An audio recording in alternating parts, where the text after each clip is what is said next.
Welcome to Not Milk Never Milk. Subscribe if you're lactose intolerant. In this video, I will explain how to file business taxes using TurboTax. First, gather all your essential financial documents, including income statements and expense records. Next, select the appropriate TurboTax product tailored to your specific business structure, whether it's a sole proprietorship, partnership, or corporation.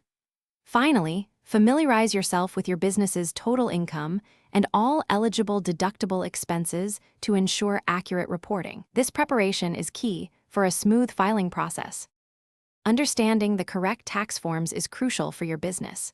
If you operate as a sole proprietorship or a single-member LLC, you will typically use Schedule C to report your profits and losses.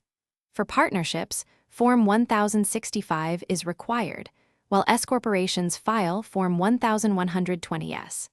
C corporations use Form 1120. TurboTax guides you to the right forms based on your business type, simplifying this complex step.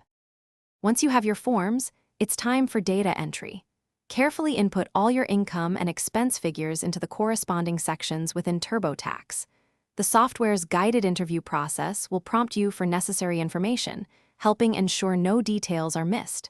After entering all data, take ample time to thoroughly review every entry. This critical step helps catch any potential errors before submission, ensuring accuracy. With your review complete, you are ready to file. TurboTax allows you to conveniently e-file your business tax return directly, often providing immediate confirmation. If you owe taxes, you can pay electronically through direct debit or by mailing a check.